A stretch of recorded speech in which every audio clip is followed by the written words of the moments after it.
should be played at high volume. This should be played at high volume. This should be played at high volume. Preferably in a residential area. The following thoughts on Hoppe Hour do not represent Cox Media Group or its sponsoring. Anything you hear may and will be used against you. Thank you. Voted as best local podcast in Tampa Bay by the Creative Loafing. You're listening to Hoppe Hour. What up? What's happening? This is Hoppe Hour. I am your host, Ryan Hoppe. And this next guest, I am very pumped to have on. You may have seen him on Guy Code on MTV2 and heard him occasionally on the Opie and Jimmy show on SiriusXM radio. On the phone line is comedian Chris Distefano. What's up, dude? What's up, buddy? How you doing? I'm doing good, man. I'm really glad to get you on the show. What I like about you is you're very funny, and when a person is that funny, usually they're very cocky, but you come off with this really humble vibe. You know what I mean? Yeah.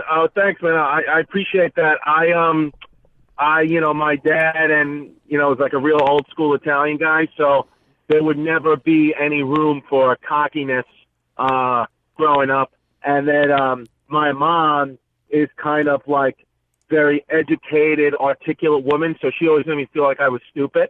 So yeah. There's no room on either side. It's like I got the old school Italian guy who's street smart, who you can't be cocky or else you get slapped. And then I got the very smart, educated mother who doesn't even do it on purpose, but just she's such a smart woman that I always feel like an idiot, so I never think I'm right. So therefore that breeds a lot of insecurity and all that, and I guess that's a huge part of my comedy. Now, do your parents approve of the choice you made in life of going into comedy? At first they didn't, because I was a physical therapist. So they were like, what the hell? Well, my mother. This is my mother. Not my dad was just like, yeah, go out there, have fun, meet girls, do whatever. Thank you. But my mother was more like, look, go. You went and got your doctorate degree. That's exactly what she said. She's like, I can't believe you got your doctorate degree and now you're going to go be a clown. I was like, a clown. And so she was very much like, very much against my career choice in the very beginning. But now as things have, picked up a little bit and I've gotten to introduce her to some people, or like she's gotten to see me be happy, I think she's more accepting of it. But in the beginning, definitely, man, she was not approving. But my dad, since day one, has always been in my corner. Now, how did you get your foot in the door in comedy? How did this all play out for you? Well, I started doing stand-up. I just started doing like open mics, in the New York scene, whatever. But how I started to get spots initially was because I was a physical therapist, like a licensed physical therapist. I was a healthcare professional. A lot of comedians don't have health insurance, so they would constantly be coming to me like, yo, I got this, and this wrong with me. How can you help me? Or like I would give like massages or stress people out. Or I constantly was looking at comedians' penises because they thought they had STDs. I was like, I've told you 10 million times that this is out of the scope of my practice anyway. But they're like, yeah, but you have a doctorate degree, so if you just take a look and tell me everything's fine, I'll feel a lot better. Yeah, man, that has to be weird. So what was the one part of your job so far when you knew you could do it? Was it when you began going on Guy Code? Was that sort of your big break?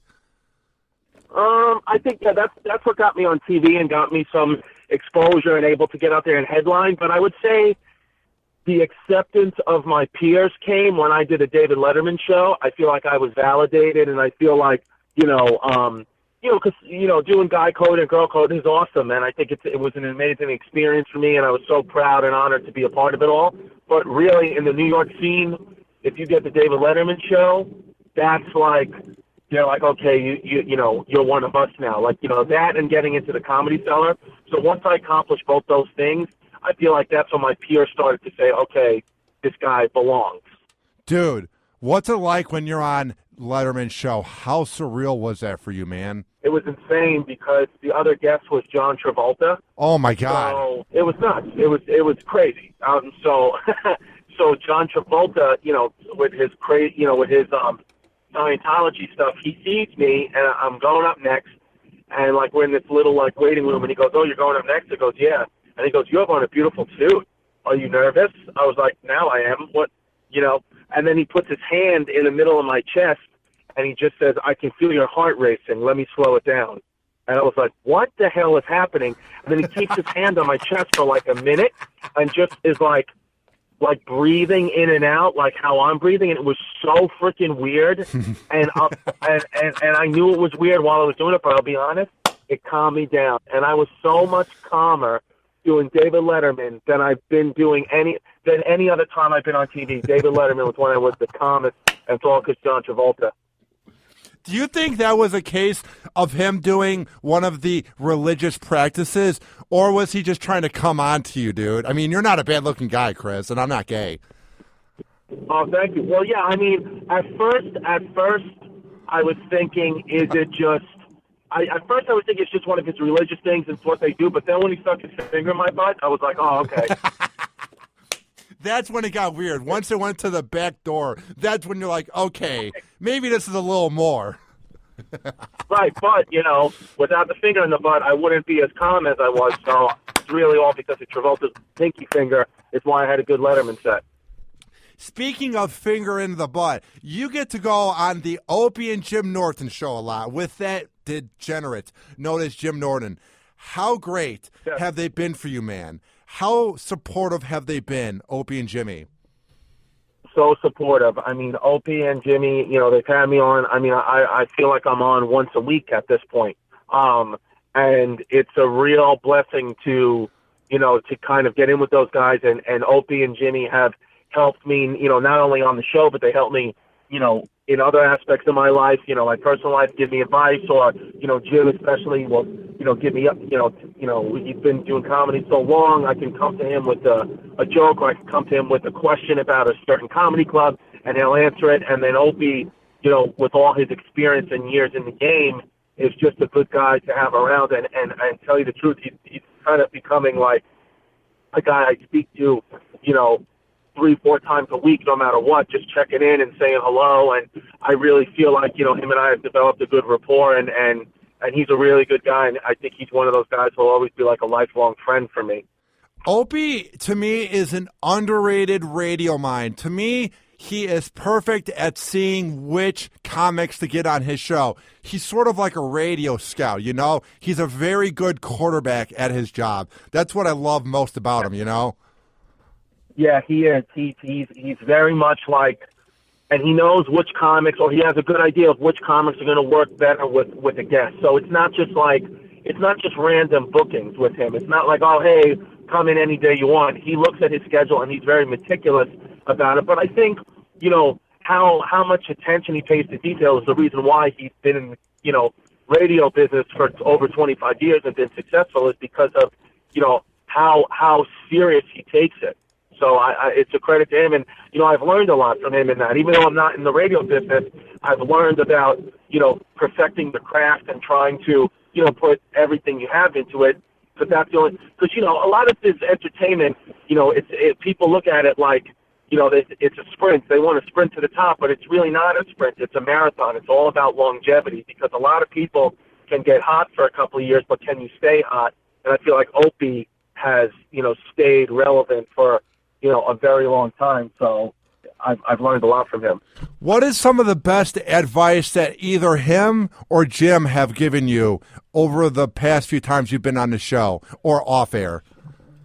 I think, there's been a couple of times where I've went in there and not really been as funny or as interesting as I would have hoped, and kind of been a little down on myself. And Opie,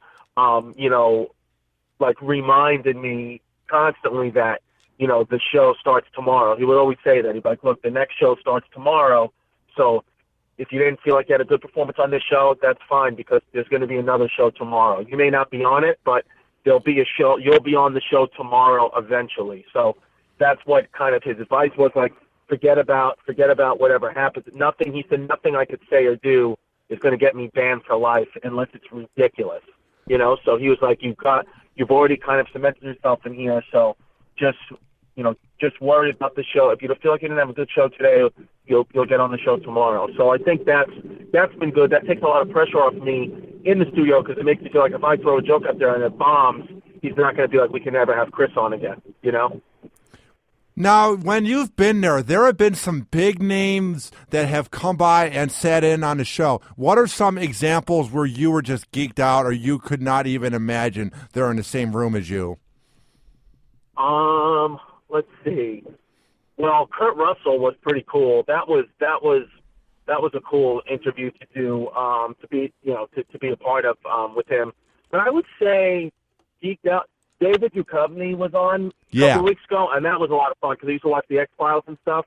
And then I called him. I asked him if his friends ever called him the Duchovner, and that was just like an honest question because I was like, if this was my boy, if he grew up in Brooklyn, we would 100% call David Duchovny the Duchovner. That's just what our nickname would be. And he was like, nobody's ever called me that. And it got like a pretty big laugh in the room. And now there's all like these memes, the Duchovner, and people were tweeting at me, the Duchovner, the Duchovner. So that was a pretty cool moment for me. That's awesome, man, because I saw those memes all over the place. I've seen them online, and it has nothing to do with Opie's show, I mean, that name seems to have blown up recently. Yeah, no, so that's it's cool, man, because I didn't plan that. I just blurted it out. Now, let's talk about your show, Benders, that was on last year. How heartbroken and sad were you when it was canceled by IFC, or did you see it coming?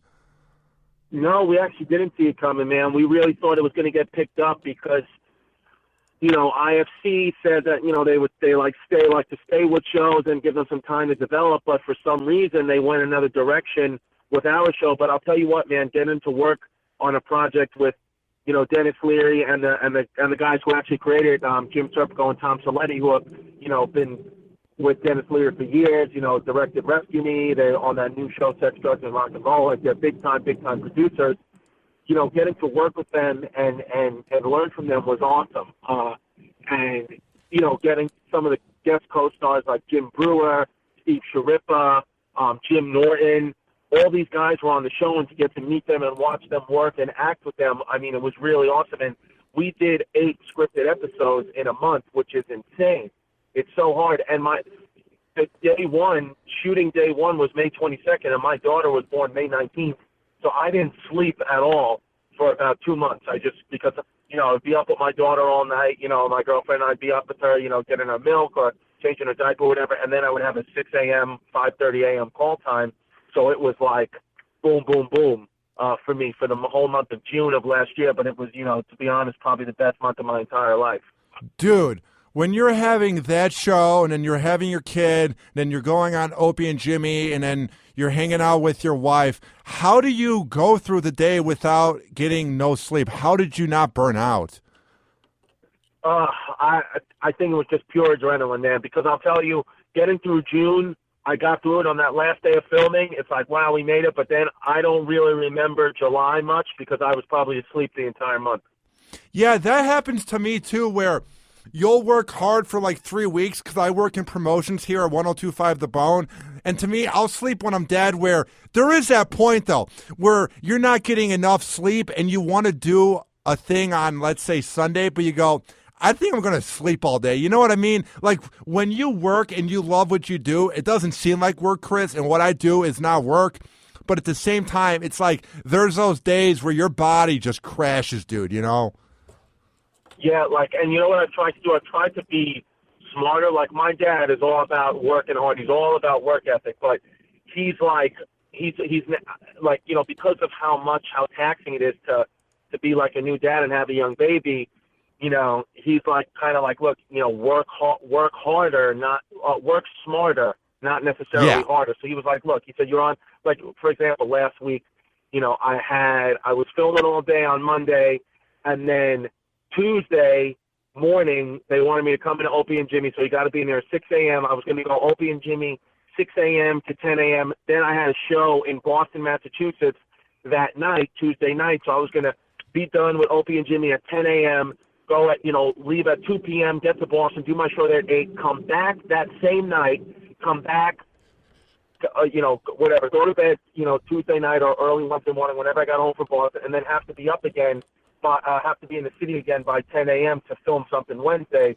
And I was just telling my dad my schedule, and he was like, Chris, he said, if I were you, man, because you got a kid, just don't do Opie and Jimmy. You go on Opie and Jimmy all the time. Just ask if you can do it another day, maybe the following Tuesday, because if your body crashes coming home from that show Tuesday night, and you fall asleep at the wheel, you're gonna fuck your entire family. He was like, so just try to work a little smarter. You don't have to say yes to everything everybody says. So just space it out. So I've been trying to think about that lately, and I'll tell you, even though at times it's hard for me to say no to anyone because I just want to do everything I can, I'm trying to heat up this business for as long as I can and go as hard as I can.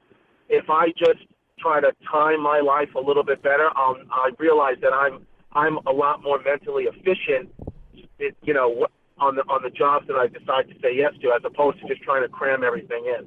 Yeah, dude. And the thing, too, is by no means is being in comedy or being in radio or acting the hardest of work. But what's different about being burnt out doing something that's creative and then being burnt out by doing a job is the job that sucks. Let's say working at a factory, you're just going through the motions and you're not really having to think. But when you're on the radio, people don't realize that when you turn on the mic, your brain has to keep on talking while that mic's on. Like, I'm not saying radio's impossible, but dude, when you're fucking burnt out, you think you suck because your brain is just so numb, I'm not the biggest fan of doing radio or something creative when I'm that tired, It's very hard, Yeah, and especially with a show like Opie and Jimmy, you want to be messed it up. Like tonight I got my last spots at the Comedy Cellar at 1:30 a.m. If I had to go to Opie and Jimmy, and, by the time I go to bed, 2:30, have to be in at 6:30, I may not give a good performance, so maybe it's better to do Opie and Jimmy when I'm going to be home at 10 p.m. as opposed to 2 a.m., Well, dude, you are up to so much, man. You are a guy that keeps on grinding in the comedy business and is always on Opie and Jimmy. So for everything you're up to, what are some of the best things you're doing right now? What do you want to plug? Well, right now you check out my website, chrisdcomedy.com. I have a lot of dates up there through April, May, and the summer. And I'm involved in some things that could happen, could not happen. I hope they come, to fruition. But so if they do, you'll see it. But I'm trying to tighten my hour to do an hour special by the end of the year. But for now, just chrisdcomedy.com. If you turn on MTV, I'm sure you can always catch a rerun of Guy Code or Girl Code. You'll see my stupid face. And that's it, man. It was awesome talking to you. Thank you, man, for coming on the show. I'm a big fan of what you're doing.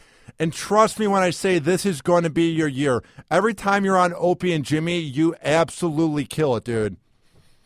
I appreciate that, brother. Thank you so much. Have a good day, Chris.